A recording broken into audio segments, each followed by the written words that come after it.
oversold, so itu juga good untuk area entry. Pertanyaannya, gimana kalau market strong mengalami tren yang sangat kuat, kemungkinan bayarnya strong, bearish strong gitu. Nah, itu beda lagi pemahamannya ya. Kita yang pertama gunakan di MAC memiliki kekurangan juga, DCI memiliki kekurangan, terus WPR memiliki kekurangan, tapi kita bahas dari bawah dari WPR. Saya biasanya menggunakan 13 untuk WPR seperti ini. Oke. Bentar. Nah, fungsinya untuk apa ya? Kita harus tahu mana area overbought, oversold gitu kan. Saya ada tambahan pemahaman untuk diri saya sendiri. Kalau teman-teman mau aplikasikan juga silakan. Itu namanya price trap. Ketika market di level 50, baik itu RSI, WPR, SO gitu, dia hampir sama lah mengikuti gitu ya. Ini di area retest ya, dia mencoba menembus level di area ini adalah resisten, kita sebut standarisasinya resisten. Di Fibonacci itu adalah area retest, sebuah level yang diuji tadi pagi, kemarin gitu udah diuji gitu kan, terus tadi pagi diuji 2 kali hari ini. Masuk sesi Amerika, dia mencoba menguji lagi akan di breakout kah atau dia akan down. Kalau down dia harus kemana? Dia kemungkinan hanya di sini range-nya. Oke. Harusnya, cuman kita nggak bisa bilang itu pasti ke situ, bisa saja dia membreakout karena udah diuji coba dari pagi, terus munculnya doji ya, terus muncul lagi candle shooting star menandakan bearish, udah bearish, reject dia di level 0,618 karena market open close-nya tepat di 0,618 ini di sini ya, harusnya Fibonacci 0,618 dia up, dia di reject oleh moving average Dinaland dan lain-lain lainnya. Kalau dihubungkan gitu dia reject hingga akhirnya dia down. Ketika down dia membentuk konfirmasi scalpingannya Om San, 3 candle buy dan taking profit. Logikanya seperti itu, 3 candle ya.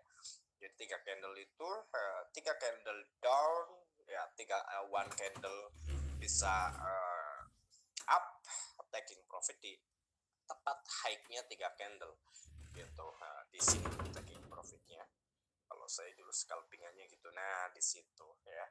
So untuk menghindari hal-hal yang tidak diinginkan, bisa saja itu sebuah signal penerusan yang artinya dia naik hanya untuk red rest. Nah ini dia pemahaman Nandy yang berbeda tentang red rest dan retest. Oke. Dan teman-teman yang lain juga pada jawab, tadi juga ada beberapa perbedaan. Ini kita bahasnya tentang apanya dulu ya, fungsional dari indikator itu sendiri. Apa sih fungsinya? Banyak teman-teman ya, bukan hanya untuk menentukan overbought, oversold, itu bukan ya, bukan hanya itu. Divergence bukan hanya itu. Coba teman-teman perhatikan ya, saya perkecil time frame. Oke ya, teman-teman lihat pucuk-pucuk di overbought, terus pucuk lebah-lebahnya di oversold. Oke, percaya nggak teman-teman, area-area ini saya buat cross, ini area-area ini gitu ya. So di sininya dia menjadi area strong kecenderungan ya, jangan bilang pasti, kecenderungan. Silakan di Google untuk verifikasi cara menentukan support dan resisten yang eligible lah ya. Strong sih tidak, paling tidak itu mendekati kuat gitu ya. Nah itu harus diverifikasi kalau kita menggunakan support dan resisten. Verifikasinya menggunakan apa? Ya, indikator jenis osilator. Oke. Ketika di atas overbought gitu gini, di pucuknya kayak gini ya. Nah ini pucuk ya. Sini tarik juga harus ada pucuk. Nah di sini berarti untuk resisten gitu kan. Kalau di bawah kayak gini, oke, berarti ini adalah support gitu ya. Harus presisi ya. Jadi jangan asal narik ke sini support, sini resisten, jangan. itu kita bisa minta bantuan indikator jenis osilator untuk menentukan area-areanya. Oke, kecenderungan area-area itu nanti bisa untuk pembalikan. Nah, contoh di hari ini ya terjadi itu logikanya seperti itu. So, ini kuat nggak Om? Yang ini? Ya, tidak ya, karena ini kan tidak menembus oversold gitu. Ini kuat nggak Om? Kuat dong, kan di bawah oversold. So mana? Ya ini di close marketnya bisa di low dan high nya bisa. Cuman lebih akurat di close marketnya ya. So itu salah satu fungsi indikator jenis osilator. Fungsi yang kedua adalah kita mencari divergensi. Divergensi enaknya pakai indikator osilator jenis apa sih gitu ya. Terus cara transaksi dengan divergensi itu gimana yang paling tidak menguntungkan ya. Paling tidak kita udah tahu divergensinya duluan, baik itu hidden, baik itu divergensi atau konvergensi yang kelihatannya lamban gitu ya. Jangan gunakan ini. Kalau saya pribadi gitu, mohon maaf, bukan saya menentang apa yang dilakukan teman-teman. Kalau saya pribadi menggunakan Awesom oscillator dan MAC ya. Kalau di MAC terlihat agak berantakan, maka saya gunakan Awesom oscillator. Kenapa saya gunakan Awesom oscillator? Karena dia hanya membentuk piringan, oke, piringan up, piringan down gitu ya. So nanti lebih terlihat jelas di mana area divergensi itu terjadi. Oke, pakai Mac, pakai CCI, pakai apapun sebenarnya bisa, cuman tergantung mata kita jeli atau tidak. Ya, berbeda dengan kita yang menganalisa divergens, konvergensi menggunakan robot kayak gitu. Bot mungkin itu lebih teliti, lebih jeli, dan ini harusnya di breakout. Bismillah, belum ya. Semoga di breakout ya. Saya punya harapan cukup besar supaya market sampai ke tinggi sana. Oke, makanya kalau kita copy signal-signal harian kan, sell now, buy now gitu ya, taking profitnya harus rasional ya, entry-nya jangan emosional juga. So kita cari divergence dulu. Ini salah satu bentuk dari fungsi osilator. Apakah cuman WPR? Tidak ya teman-teman, kita hapus dulu mungkin WPR-nya, kita gunakan apa, mungkin kita pakai apa yang familiar, mungkin di RSI gitu ya, kan sangat familiar. Saya pakai 13 nggak apa-apa biar standar ya. Kecenderungan saya gunakannya hanya siapa mereknya tadi, 13 ya. Oke, kita pakai RSI ini. Kita mungkin mau backtest di apa Prisma history di masa lalu gitu, seperti ini ya. Ini good ya teman-teman ya. Mana yang good? Ini dia. Oke, ini berarti ya close marketnya. Oke, kita verifikasi benar apa enggak ini, strong nggak? Strong ya, di atas 70 itu termasuk strong. Dan ini strong nggak? Oh, ini strong nih, di atas 70 juga. Ya udah kita buat. Oke, bagaimana sih cara kerjanya support dan resisten? Nah, support dan resisten aja kan sangat kompleks teman-teman ya. Nah, kalau bisa di high nya, kalau saya lebih suka di close candle, karena kalau high sama low has broker bisa mainkan gitu ya. So itu strong dan itu good ya. Bisa kita lihat di tanggal 11 Juni gitu ya, market nggak bisa tembus, dia langsung longsor, dan itu good banget. Dan ini juga strong, yang ini dipakai juga oleh hari ini. Kenapa? Karena sudah diverifikasi oleh RSI, itu good gitu, itu strong, dan next day kemungkinan bisa digunakan lagi tapi dengan parameter khusus gitu. Pertanyaannya, ini kayak gini strong ya? Kayak gini. Tergantung di sini. Kita verifikasi dulu mana yang strong. Oh, yang ini nih agak muncul doang. Ya, oke di sini. Itu ya. Nah, itu dulu saya trading pakai support dan resistennya seperti itu ya. Jadi tidak asal menentukan area support, tidak asal menentukan area resisten. Lihat tuh ya. Jadi bam bam down gitu, bam bam up gitu ya. Jadi apa ya, nggak sia-sia mappingnya gitu. Oke, itu menggunakan RSI gitu. So di sini ada siapa mereknya? Oke, ini ya. Ini strong juga ya, dipakai di hari ini dan dipakai di Agustus juga tuh kan yang kita buat. So sebenarnya market mondar mandir di situ aja ya. Cuman kita nggak tahu mondar mandirnya di sampai mana nih gitu kan. Ya ini dia. Oke. Gimana? Senengnya Agustus bae. Oh, mengingatkan MC-mu ya, astagfirullah. Aduh, yang pada sel nangis ini gold, insya Allah nangis, yang pada sel tanpa stop loss. Dia neden-neden senyum santo. Aih. Itu mencoba menembus level retest ya, gold harusnya sekarang. So ini strong ya teman-teman, ini strong. Ketika di breakout dia good gitu ya. Mana yang strong di sini? Yang di atasnya ini mana aja? Ini ya, ini di bawahnya jangan.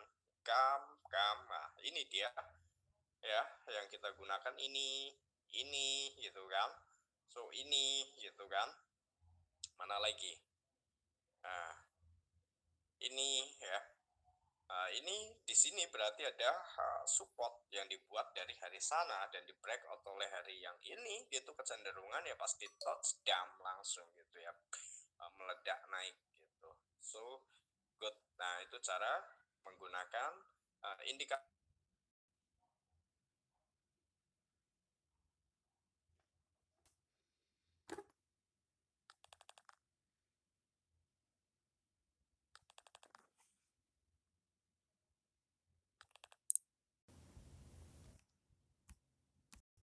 Itu meledaknya gila.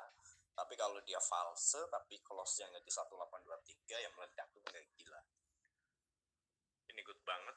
Oke, RSI nurut banget ya dengan moving average 21. Ya dia di price trap, kebanyakan orang masih sell gitu, merasa RSI down gitu. Dari situ saya menggunakan hukum logik gitu. Nah ini ketika apa namanya, ini kecenderungan tren kuat ya teman-teman ya, kita bisa melihat dari indikator yang tidak bisa menembus level tertentu. Oke, kalau sebuah indikator osilator itu nggak bisa nembus level tengahnya, level netral, kecenderungan ada tren yang kuat. Ya, akhirnya seolah-olah itu di level tengah udah apa namanya, udah paling dasar gitulah ya. Jadi kalau osilator gitu bagusnya goodnya dipakai di kapan sih? Di ketika market sideway ya. Ini kan kemarin sideway gitu kan, saya bilang range sideway gitu. So pakai osilator is okay gitu, Pak. Swing juga oke gitu. So kalau di tren kuat ya jangan harap gitu kan, nangis nanti. Kenapa lah orang omsen lagi baik kok kalian sell gitu kan, logikanya. Enaknya dewe. Saya hapus. Oke, itu dari osilator untuk menentukan area support dan resisten. Ada tambahan makhluk kah? Ada Rizky Suryadi, PV, gimana di saya di Mendra. Oke, ya. Itu salah satu fungsi ya dari jenis osilator gitu ya. Selain untuk mencari divergence. Kalau divergence itu tergantung style kita, passion kita. Ya, kita cocoknya pakai apa nih indikator gitu, nyamannya pakai apa gitu. Kalau saya lebih condongnya menggunakan AO, Wisdom Oscillator gitu ya, karena lebih mudah untuk mengidentifikasi divergensi gitu. Tapi kalau untuk mencari area overbought, oversold, sebenarnya kalau teman-teman telaah lagi, kalau teman-teman apa ya, backtest, sebenarnya ketika market menyentuh area impuls itu di indikator kecenderungan di area overbought atau oversold ya. Nggak percaya nanti kita backtest gitu, ketika market di area impuls kecenderungan itu di area overbought atau oversold. So ini breakout good, saya suka. Oke, kita ke kakak kelas lagi. Kakak kelasnya, oke, ada tadi udah ya, berarti ya tentang osilator. Yang pertama tadi untuk penentuan support dan resisten. Ada lagi ya, selain untuk melihat area overbought, oversold, menentukan area resisten dan support yang strong, juga untuk memverifikasi area supply and demand. Oke. Dan selanjutnya ini juga bisa digunakan untuk melihat area divergence atau konvergensi. Oke. Nah, di situ tak tambahkan bagaimana contoh bearish divergence di gold. Harus ada image, harus tahu bagaimana cara kita masuk market, harus tahu cara entry-nya menggunakan Fibonacci. So, hampir jawabannya sama semua ya. Benar semua, cuman kurang tepat. Nah, tepatnya bagaimana? Nah, kita bedah sekarang. Jawabannya benar semua, hampir rata-rata ya. Udah di pucuknya sell gitu kan. Betul, cuman kita ulik lagi kenapa saya sebut jawaban teman-teman masih kurang akurat, karena kita kan belajarnya itu mencari titik akurasinya, bukan belajar cuman asal entry-nya, bahwa kita tahu kok ada divergensi itu, kenapa nggak sell gitu. Itu logikanya itu karena ego di diri kita terlalu tinggi, mentang-mentang uptrend gitu, uptrend kok mau sell gitu kan ya. Berarti kalau belum bisa counter trend, artinya kita tradingnya masih manut indikator ya, belum bisa price action. So price action itu kan kompleks banget, banyak banget, bukan hanya dengan candlestick, dia juga harus ada pemahaman tentang struktur market gitu. Support dan resisten juga masuk ke apa namanya tadi, price action, dan supply and demand juga masuk ke struktur price action. Oke, kita ke divergence dulu sebelum kita ke apa ya, overbought, oversold. Nanti kita cari sampel ketika market mengalami sideways. Oke, jadi kecenderungan senior-senior kita gitu ya, orang-orang yang notabene suka berbagi ilmu ke saya perhatikan gitu, saya tanya, mereka mau jawab, kok ini kenapa sih lo apa namanya nggak pakai indikator gitu kan. Nggak, San, ini pakai indikator paling buat ini toh, ini toh, ini toh. Oh, berarti pemahamanku juga nggak beda jauh gitu kan, karena ternyata aktualnya juga sama dengan yang kita praktekkan di market gitu. So tak ulik lagi, ternyata yang dilakukan oleh mereka adalah indikator jenis osilator hanya alat bantu, alat evaluasi, bukan untuk transaksi. Oke, contoh ketika market sudah mengalami overbought atau oversold, gitu, di strategi kita mengatakan harus buy, so kita akan bimbang gitu ya ketika indikator mengatakan harus sell, iya kan? Nah, jadi kita nggak manut sama strategi kita, kacau ya. Jadi fungsionalnya adalah jangan dilihat overbought dan oversold-nya ya. Kalau di Google memang kita diajarkan untuk melihat oversold sama overbought. Kenapa? Ya kalian cuma buat trading naik turun aja supaya ada loss-nya juga. Nah, kalau yang udah di atas kita kan mereka nyari supaya nggak loss gitu kan. Kan bisa saja udah overbought, udah oversold gitu, market tetap berlawanan dengan indikator. Sangat sering terjadi itu. Oke, kita ke divergence. Harusnya down. Down ini dia. Harusnya down dulu sini, itu mental naik harapan saya. Ini kan false retest ya. Nanti ke Nandy ya. Wah, dia cepet nih. Oh, tapi dia udah retest di ini good banget, ini udah sesuai ini ya. Apa maksudnya, keinginan gitu. Ini bukan keinginan, sesuai harapan gitu ya. Kita inginnya market ini tuh nggak mungkin nurut sama kita kok. Oke, next kita ke kebanyakan teman-teman ngambil sampel bearish divergensi yang ini ya, kebanyakan.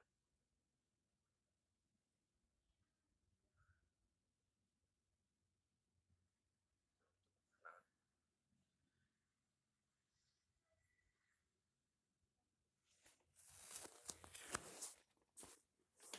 kebanyakan yang ini ya. Oke, ya, it's okay, itu bagus kok ya, memang bearish bearish divergensi, harusnya kalian lebih teliti supaya dapat entry di pucuk itu bisa hanya dengan bearish divergence sama bullish divergence tanpa apa namanya merek yang tadi Fibonacci gitu ya, bisa teman-teman ya, tapi harus ada line pendukung ya, salah satunya support resistance ataupun price action lainnya ya, supply and demand gitu kan.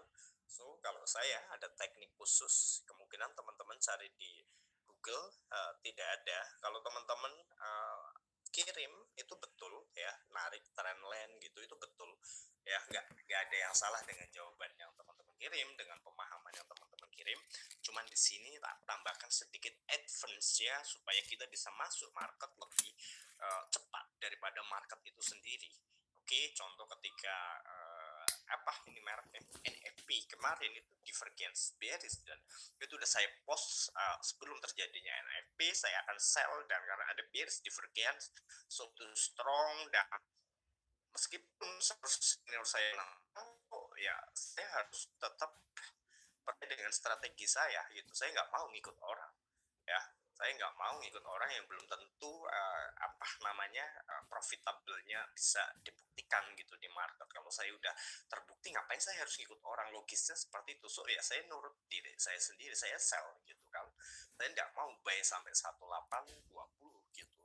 So saya buy hanya mengikuti, dan so taking profit di 1812 dan melakukan entry sell, dan bam di 1791 sampai 92 naik ya, terus 1807-108 lah gitu ya, taking profit dan entry lagi untuk supaya dapat low di mingguan gitu, sampai saya bikin image yang di complain karena ada notnya di image itu. Jadi di image itu Fibonya pas di area ini tak tulis apa namanya 7 Februari sampai 11 Februari gitu akan menjadi low minggu 7 sampai 11 Februari gitu.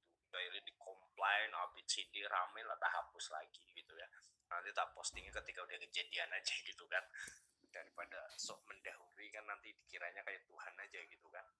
Tidak ya, karena itu kan hanya sebuah apa ya analisa gitu kan, kita share analisa kan sesuai strategi kita, nggak ada yang salah dengan apa yang kita share. Kemungkinan kan orang lain menangkapnya berbeda, sudut pandangnya berbeda, jadi ya it's okay lah, kemungkinan ini mereka menganggapnya ini Santo ya dukun banget sih, bisa bikin ininya gitu kan.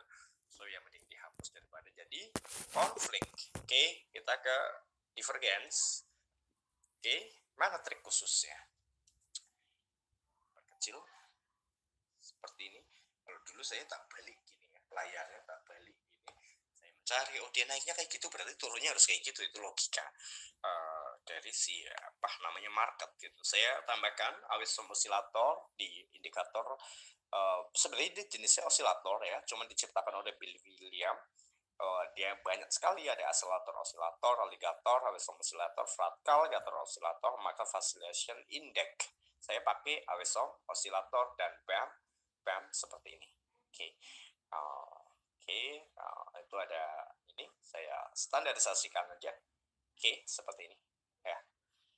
Oke, pertanyaannya, kenapa teman-teman hanya fokus di sini ya? Ayo, kenapa? Karena apa udah saya publikasikan kemarin, nggak teman-teman ngambil bearish divergensi yang sana? Tidak. Oke ya, kemungkinan teman-teman punya memang di situ bearish divergence, teman-teman memang paham dan teman-teman memang mengetahui di situ bearish divergence. So adakah lagi yang bearish divergence? Cukup banyak teman-teman ya. Yang penting kita teliti, dan itu good banget untuk trading, itu profitable banget. Yang penting kita tahu di mana kita harus masuk market gitu. Ya, bearish dan bullish divergence itu sangat profitable buat trading ketika marketnya jelas, dan itu malah dapatnya di pucuk dan di dasar entry-nya ya. So kita buktikan benarkah demikian. Pemahaman teman-teman gak ada yang salah, cuman kita tambahkan bumbu sedikit. Oke, teman-teman perhatikan. Oke, teman-teman rata-rata ini saya gunakan jawaban teman-teman aja ya, karena teman-teman jawabnya kan di range ini ya, sini bearish divergence. Oke, kita buka pola berpikir teman-teman bahwasanya sesuatu yang kita lupakan. Apa itu gitu kan? So seperti ini.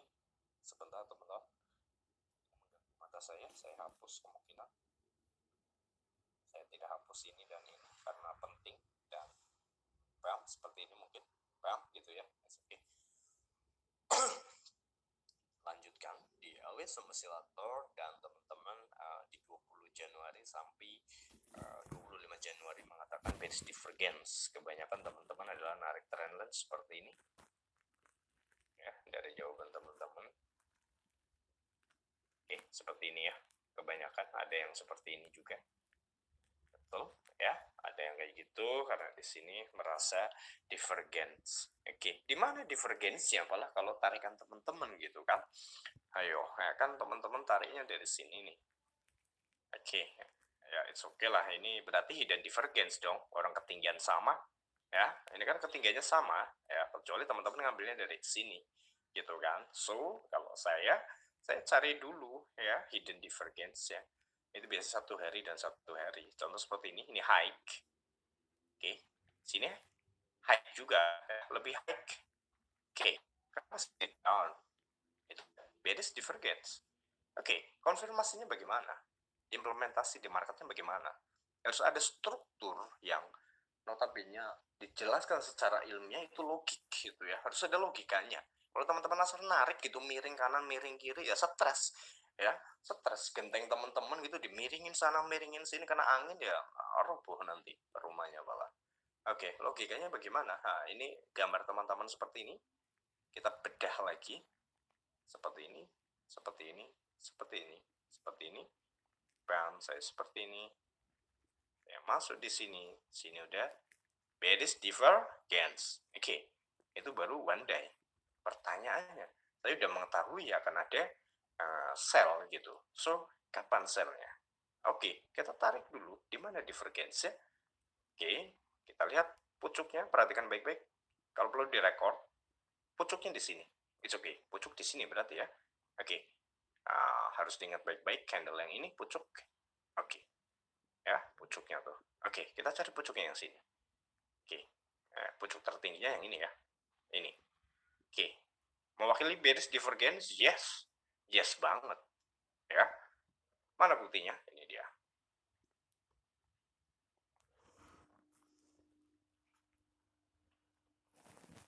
Oke, ya. Miring sana, miring sini gitu. Terus bagaimana nih? Cara kita masuk marketnya itu gimana?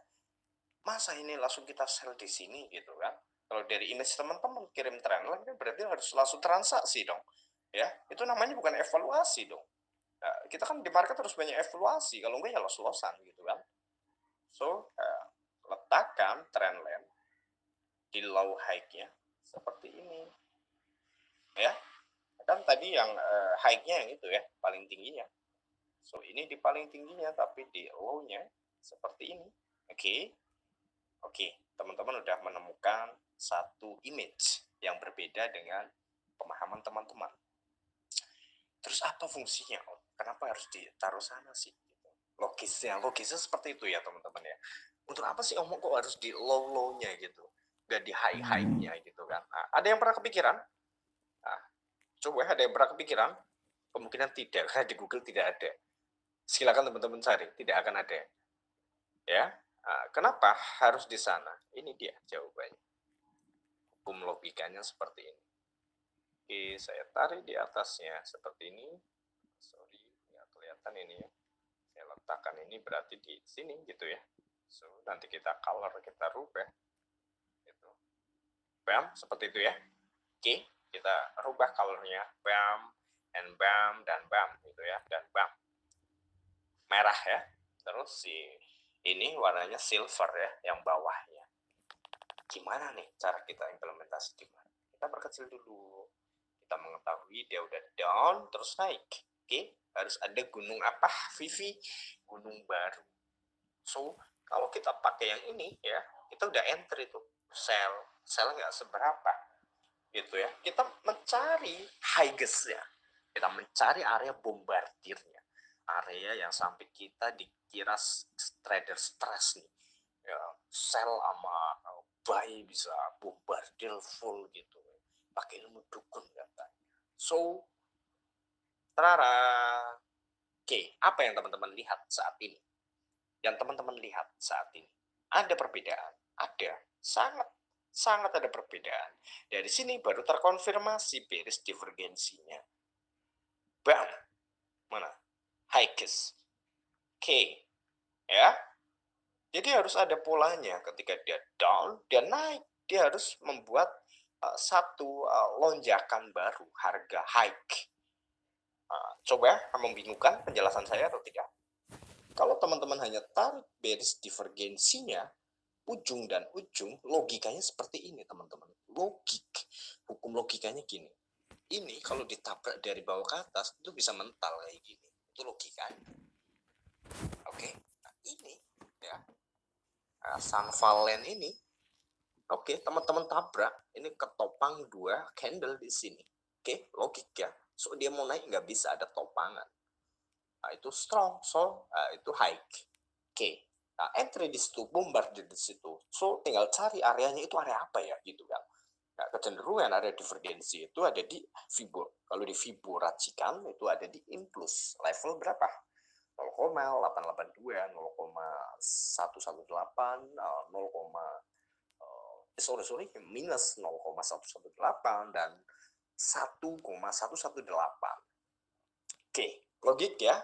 Nah, sekarang jangan bilang logik dulu, harus mudeng dulu, harus paham dulu. Nanti tolong dijabarkan ke teman-teman di forum kalian, khususnya di Sanva Teori, karena kalian udah berjalan cukup jauh, kalian harus bisa paling nggak powerful belajarnya, harus bisa paling nggak kalian jadi orang, bukan jadi orang ya, sekarang udah jadi orang ya, maksudnya bisa benar-benar bermanfaat loh ilmu yang dipelajari selama ini gitu loh. Oke, logik ya. So, sekarang sesi tanya jawabnya dulu. Kira-kira apa yang kalian tangkap dari penjabaran saya sama yang teman-teman jawab? Nah, nanti sampelnya bukan hanya itu, ada beris divergensi yang lain dan tekniknya juga sama gitu. Tapi ada tapinya ya. Kalau hidden divergence, kan divergensi itu banyak banget gitu kan. Cuman di sini cuma tak kasih sampel contoh bearish divergence pada gold dan harus dengan image. Harus bagaimana cara masuk marketnya gitu kan. So harus tahu area entry menggunakan Fibonacci Impulse gitu. So jawabannya udah benar semua, cuman praktek di marketnya nih gitu ya. Tekniknya saja yang kurang gitu kan. Kita kan kalau melakukan sesuatu yang udah benar, tapi kalau pakai teknik yang lebih hybrid, lebih lebih ini kan lebih nyenengin gitu loh. Nah, kayak tadi aja hasilnya kan berarti bisa dapat di pucuk tanpa indikator lain mungkin, tanpa price action yang lain mungkin gitu logikanya gitu kan. So silakan di komen dulu untuk teman-teman Sanva Teori, apa pemahaman yang teman-teman dapat dari jawaban teman-teman sama yang saya jelaskan. Buat teman-teman yang di luar Sanva Teori, tolong ini dulu ya, ini buat kakak-kakak kelas kalian, sampai paham dulu, nanti baru ke Sanva Indonesia. Om Nur, Radek, siapa lagi? Om Buwo, Berry, Widya, Eri, Om Hendra, Vivi. Oke, sudah hadir. Silakan tolong dijawab dulu ini Sanva Teori. Jadi jawaban teman-teman sama yang saya bedah, apa yang teman-teman dapat nih sekarang gitu loh logikanya. Harus ditulis biar ada rekam jejak. Kalau teman-teman jawab itu nggak ada rekam jejaknya, nanti teman-teman lain yang nggak pada ikut live streaming bingung. Nah, ya, jadi kan fungsinya kalian itu per kelas itu kalian berbagi gitu. Oke. Udah, tunggu. Itu nggak ada yang mau sell gold. Siapa? Ini nulisnya di sini nih ya, di komenan yang atas ini sesuai tugasnya aja. Oke, kalian kan ada 11 tugas ya. Saya heran sih kalian bisa ngerjain, hebat juga. Itu kan tugas berat semua gitu kan. Itu nggak mau sell gold.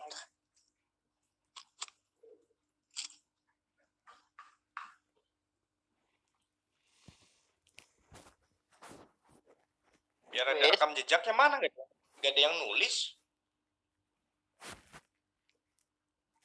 Nulis apa ngomong? Nulis biar ada rekam jejaknya buat teman-teman yang ikut live streaming nanti tahu, oh udah dibahas ini lo materi ini gitu, bro. Neng WA. Iki lo, iki kan kelihatan kan di situ kan, tuh di sini nih. Oh iya Tuh. iya. Saya apa ngesuk? Astagfirullah. Radek, Om Bung, Om Beri, Widya, sama Vivi, Om Hendra, silakan tulis pemahaman dari teman-teman, jawaban teman-teman, sama yang saya jabarkan tadi, selisihnya di mana, dan apa yang membuat teman-teman mungkin janggal gitu. Ini kok yang Om San jelasin kok kayaknya janggal gitu lah. Utarakan di situ, ya. Jadi ada rekam jejaknya. Widya, action. Lah aku mau geleng-geleng Om, ternyata itu pantesan belum target udah longsor ya. Ya iya, karena kamu kan apa kayak dukun pengennya target terus. Udah tulis dulu geleng-geleng aja.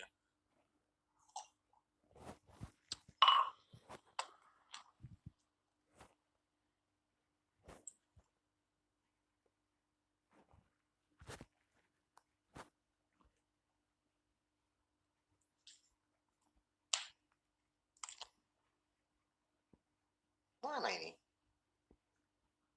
Nah, nulisnya di sini sih, Vivi. Di sini nih, Vi. Nih lihat nih, Susanto klik, terus kamu klik komen di sini. Nanti teman-temannya bingung bacanya. Nah, teman-teman yang gak pada ikut live streaming pada kelabakan nanti ini bahasin apa ya gitu. Yang melu live astaga. Maksudnya gini loh, teman-teman. Pemahaman teman-teman kan udah pada jawab materi nih gitu ya, terus sudah tak jabarin gitu. Nah sekarang teman-teman nangkepnya apa gitu, utarakan di sini. Jadi yang penting teman-teman mudeng ya.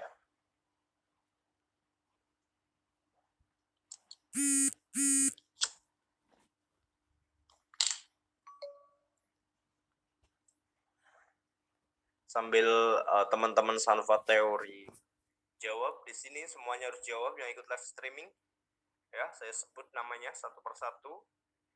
Ada Nur, Radek, Buhu, Beri, Widya, Vivi, Hendra. Wajib jauh semua, nama-nama itu saya tag. Nah ini kan lebih spesifik ya, iyalah karena kalian hanya mempelajari di Google. Di Google itu udah tak bilang ini kan udah pada mengakui, karena kalau kalian hanya mempelajari di Google itu ya bukan hanya pembodohan publiknya sih, bukan di situ ya, tapi tekniknya ini loh ya. Kita bermain di market analitik gitu ya, so semuanya harus ada teknik khususnya, nggak bisa asal, nggak bisa ngawur, nggak bisa pakai ilmunya Vivi asal bay asal sel, itu nggak bisa. So kalian jabarkan di sini sambil saya bahas materi Sanva Indonesia.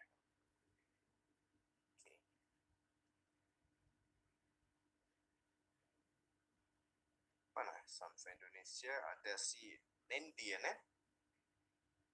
Mana Nendi? Mas, hadir. Jawaban Nendi benar, bukan jawaban, maksudnya materi diskusinya benar ya. Cuman ada sedikit pemahaman antara kamu dan Google mungkin. Ya, saya bantu luruskan saja. Apa ini? Siap, Mas.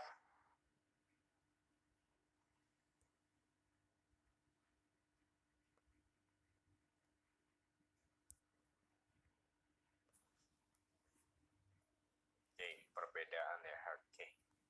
Sama. Mana ini Vivi nggak jawab, Om Hendra? Berry?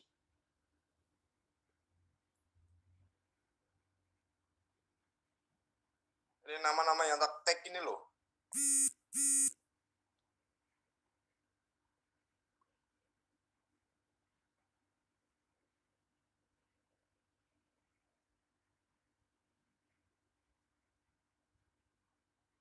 Siapa lagi ini?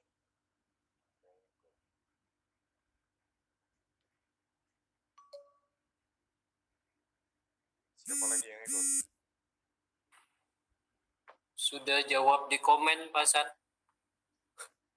Udah jawab di komen. Heri jawab ya. Candu jawab, Chan. Alah, Candu baru masuk ya, pasti Puyang suruh jawab.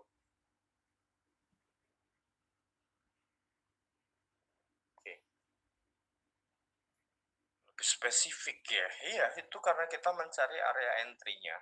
Mana ini Om Hendra? Ini yang live, jangan-jangan recording lagi. Monitor Om Hendra.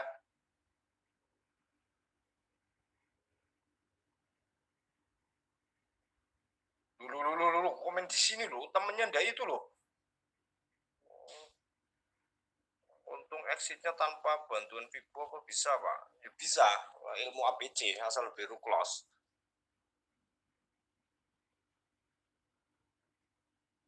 Jadi ini gimana ini sih apa Indra? Iki loh, klik Susanto iki Om Indra, klik ya. Terus klik ini. Oh, tugas yang kita bahas itu loh. Nah, yang ini tuh. Gitu. Om Berry juga ya, jauh di situ supaya teman-teman yang lain yang nggak ikut live streaming ada pembedahan pemahaman.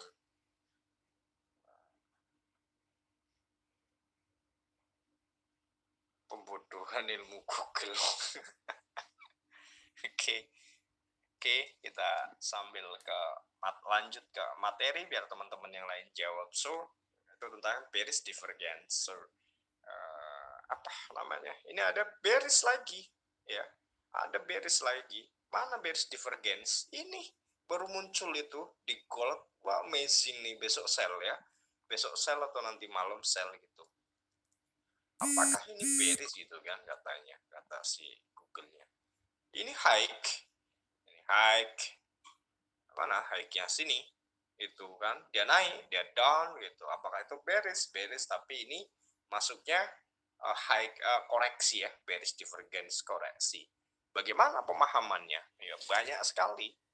Oke, kenapa ketika NFP gitu ya, saya percaya sell, setelah sell baru buy gitu kan, sama tekniknya sama. Oke, saya hapus ini. Oke, saya hapus seperti ini. Oke, saya melihat ada divergence. Saya tambahkan BAM. Nah, kalau teknik ini pure dulu ini saya nemuin gara-gara apa namanya? Indikatornya naik.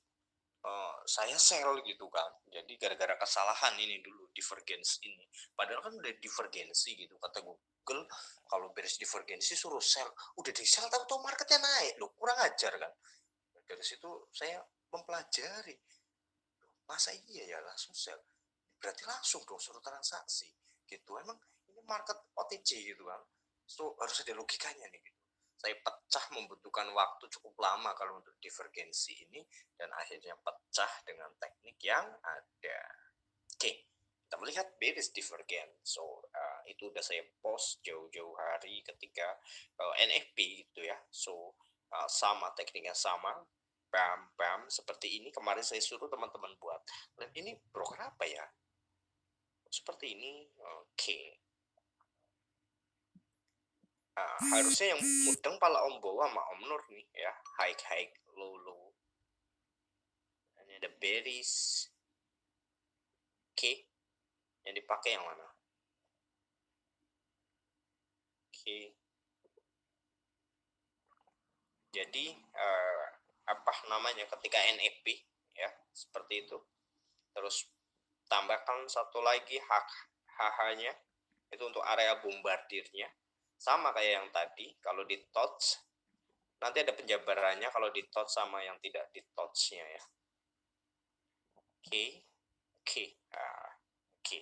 So perkecil lagi, bang, NFP di touch dan dia juga masih bearish divergent dan down ketika menyentuh. Oke, pertanyaannya seperti ini. Ini di touch, oke, high-nya. Ini di touch sama dengan yang pertama. Cuman ada cumannya. Yang pertama kok nggak di touch ya gitu kan. Itu ada penjabaran logikanya lagi. Oke. makanya saya bilang kalau teman-teman belajarnya main-main, mending gak usah belajar, karena ilmu yang saya bagikan udah itu saya berani bilang pasti di Google tidak ada, karena semuanya teori itu saya temukan sendiri. Nah itu kalau nggak di touch kecenderungan yang high-nya itu ya itu adalah reversal, pembalikan, karena ini sangat kuat gitu ya, sangat kuat. Logikanya seperti itu. Namun kalau dua-duanya di touch gitu ya, yang artinya ini pun juga kuat gitu kan, berarti bukan sama-sama strong, bukan ya, dia menguji beberapa level yang artinya gitu kan, ini strong gitu. Nah, colornya kita rubah seperti ini ya kan. Nah, ini kan bearish divergence. So udah strong terus di touch gitu ya, udah saya bombardirnya kan berarti full gitu kan, 1812 sampai 1814 full gitu kan, 0,10 0,10 0,10 gitu, numpuk gitu kan, sell gitu. So ada teknik-teknik yang terkadang apa ya, sebenarnya gitu ya mudah, cuman dipersulit oleh Google, bukan oleh Google, oleh edukator ya, tak perhatiin gitu ya. Tekniknya gampang-gampang gitu, mudah-mudah, tapi banyak dipersulit gitu loh. So ya aktualisasinya simpel kan, trading. Nggak ngerti. Seneng sih teman, harus pakai aturan bro, naik tangga itu 1, 2, 3. Lanjut. Kudutnya sulit desain. BPOM, oh sampai mumet golek walah baru mudeng. Lah baru mudeng kan kurang ajar banget ya Heri, baru mudeng. Ini yang lainnya baru mudeng juga. Lah kalian sekarang trading tahunan buat apa kalau kayak gini aja baru mudeng? Itu logika dasar ya. Oke, kita lanjut ke Sanfa Indonesia. So siapa, ada Rizky, Alvin. Alvin nggak tahu apa-apa ini pasti nih, baru masuk sih, tanya ke Vivi itu Vivi nggak jawab lagi. Di sini Vini jawabnya. Mana Vivi jawab nggak? Ucak. Iki gini.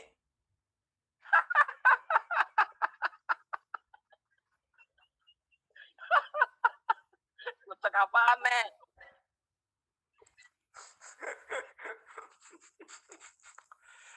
Harry baru mudeng ya. Harry dulu namanya kader MC gitu ya. Pengen ketawa aku dulu baca namanya Harry. Oke, kita hapus dulu. Oke. Saya anggap semuanya udah khatam tentang ini dan saya tidak akan ada pengulangan, dan tolong benar-benar pahami baik-baik ilmu tersebut, dan ilmu tersebut bisa untuk entry di pucuk dan dasar laut, oke, dengan bantuan Dinaland yaitu moving average 21 dan moving average 89 dihubungkan, oke. Ya, terus bertahap. So ini kita hapus semua dan bam seperti ini. Tolong matikan. Oke, kita lanjut. Tadi divergence sudah. Apalagi materi Pakai MACD bisa nggak Om? bisa. Cuman mata saya kalau masih di Mac. Contohnya dong. Hah? Contohnya.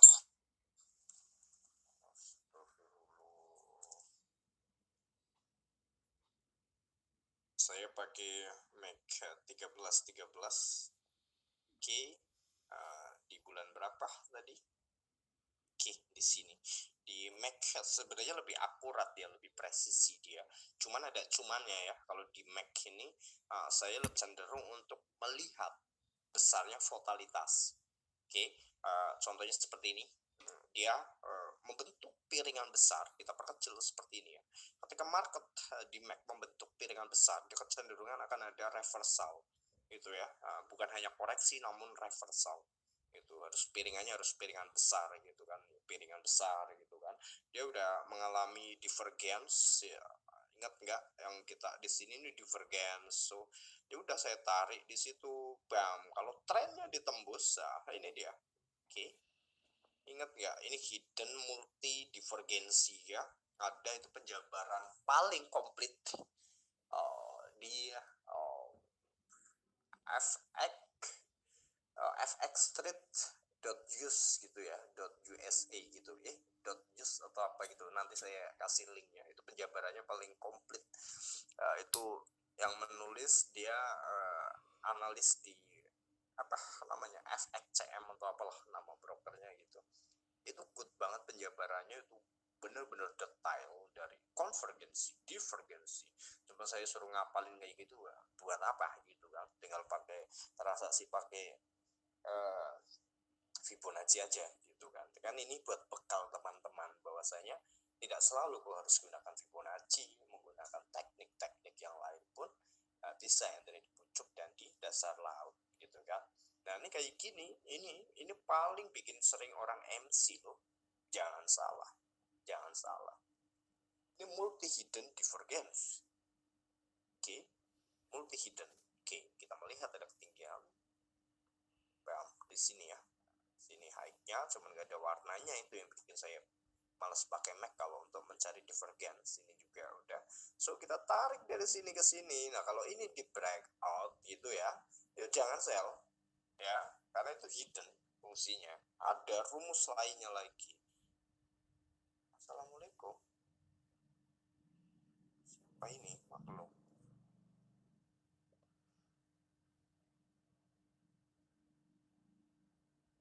Ini Facebook apa WhatsApp ya? Oh, Messenger Facebook. Waalaikumsalam. Nanti jauhnya mas. Oke. Ini apa mereknya tadi? Hidden divergence itu cukup banyak ya teman-teman. Kalau teman-teman baca di Google itu pemahamannya puluhan berbeda-beda semua. Oke, yang paling krusial adalah ketika kita menghadapi market yang sangat very strong. Ini sangat strong, pasti saya berani jamin ini pasti strong ya. Trennya sangat strong. Kenapa gitu kan? Karena divergensinya itu sampai berjalan selama berapa hari ya? 3 hari. Sudah 3 hari itu pun ditembus dan memicu hidden divergence baru. Oke, solusinya gimana gitu kan kalau pakai Mac gitu? Biarkan dia turun dulu seperti ini ya. Kan udah pernah tak jelasin yang ini kan. Turun ini seperti ini. Oke, turun terus membentuk gunung baru di sini konfirmasi gitu kan. Ya, karena kenapa? Karena kalau hidden divergence seperti ini, lihat candle breakoutnya berapa pip. Oke, kalau kita sell di sini katakan, oke, sell di sini. Apakah MC nih akun receh? MC ini, MC. Oke, dan pertanyaannya, kenapa kala itu saya suruh teman-teman sell limit di sini? Ingat 1875. Oke, stop loss 1876, tipis banget. Ingat 16 bulan 11. Oke. Kala itu Om Nur Wahyu juga udah join di Fibonacci Scrap ya. Pertanyaannya, kenapa bisa ada teori yang mengatakan saya harus sell limit di sana gitu kan, dan harus taking profit di 1755? Kenapa gitu kan? Apa alasannya, apa dasarnya gitu? Logisnya seperti itu. Ada dasar khusus, yaitu menggunakan price action. Oke, kita tidak bisa trading hanya mengandalkan Fibonacci, kita tidak bisa trading hanya mengandalkan moving average. Oke, itu bisa, cuman hanya untuk range profitnya yang notabene bukan untuk full time trade ya. Kalau untuk FTT itu harus kompleks, benar-benar semuanya itu harus paham, paling tidak harus memahami segala struktur indikator paling tidak. Kalau belum bisa memahami price action, pergerakan market, ya paling tidak harus fasih tentang indikator. Kalau benar-benar mau buka baju, ya akhirnya mau menjadi FTT atau full time trade. Oke, kalau kita hanya terpaku dengan satu strategi, satu teknik, itu ambiar teman-teman. Tapi kalau kita mempelajari banyak teknik juga, itu nggak bagus. Oke ya, bisa dipahami. So, gimana ini cara transaksinya gitu kan? Divergence menggunakan Mac sama aja, cuman dia lebih apa ya, mata saya lebih nggak kurang lihatnya gitu loh, karena warnanya beda, hitam semua kan ini kan. Paling cuma melihat oh ada lekukannya tuh gitu ya, oh ya udah divergence gitu ya, sama transaksinya sama aja. Cuman kalau hidden sampai di sini muncul breakoutnya bagaimana? Seperti ini. Andaikan gitu ya, ini kan kita bicara andaikan dia di tembus gitu, dan bam gitu dia ke sana gitu. So itu enggak apa namanya, itu berarti hidden. Nah, kalau ini kan tidak, ya. Dia udah membuat divergence, diverifikasi menggunakan teknik yang tadi saya jabarkan gitu kan, dan dia down, dan di sana adalah area impuls gitu kan. So kalau kita divergence tidak di area impuls, kecenderungan ngeselin sama dengan yang ini. Ya, ini masuknya ke hidden divergence, multi divergence. Ya, bulan November, tapi lumayan ya, karena memang target saya kala itu taking profit 8, 10, 20, 30, 40 dan seterusnya kan, kala itu pas entry di 17 berapa bulan November, pakai broker apa saya entry-nya ya, November ya, saya inget ini di sini ya. Bam ini juga baru kenal rombongannya Om Hendra itu kalau nggak salah, ini di sini ya. Dan ini ya, terus si Vivi kena stop loss ini di sini, ingat banget saya. Oke, kayaknya Radek juga udah join juga sih. Oke, sama aja implementasinya, mengaplikasikannya di market sama aja dengan teknik yang tadi. Perbedaannya adalah untuk apa mereknya tadi?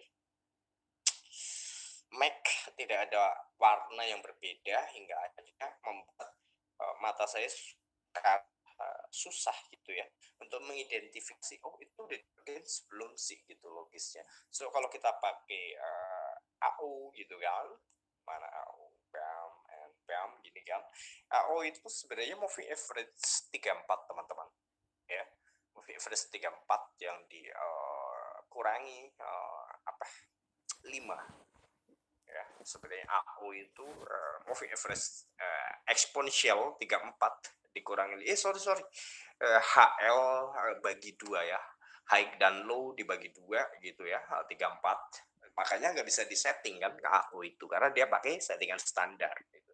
Nah, kalau kayak gini kan colornya jelas kalau dia mengalami divergensi, Awesom oscillator. Bang, memang kalau untuk area entry dan lain sebagainya harus ada pemahaman khusus gitu ya, nggak bisa asal gitu. Nggak bisa asal teman-teman, serius. Untuk Awesom oscillator itu nggak bisa asal. Nih ada mana ya, nih merah 1 di bawah gitu, terus ada merah hijau 1 di atas. Nah, itu pemahaman apa ya, sifat broker katanya ada yang lagi MC gede gitu. Jadi beda-beda ya pemahaman kalau di Google itu. Nah, ini kan kayak gini kita bisa mengidentifikasi adanya bearish divergence gitu kan. So, ini gimana Om kayak gini Om, ya kan? Ini bearish divergence. Oke, kita mengetahui, so saya hapus dulu sebentar. Seperti ini. Back, oke.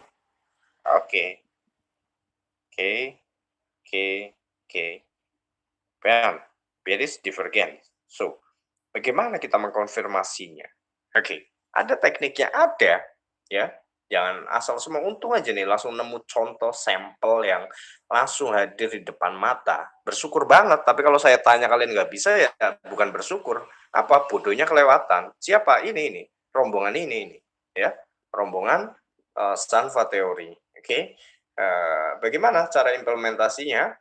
Kita praktek di market. Tapi sebelumnya saya mau bahas, karena ini rombongan Sanfa Indonesia mau pada kerja, kita bahas Sanfa Indonesia dulu, nanti kita ke divergence lagi. Bam, and bam. Seperti ini. Dulu. Kemana? Kamu nggak mau dihapus? Ada apa? Oh, udah dihapus lah. Hapus. Oke. Sebentar teman-teman, harus biasa. Copy.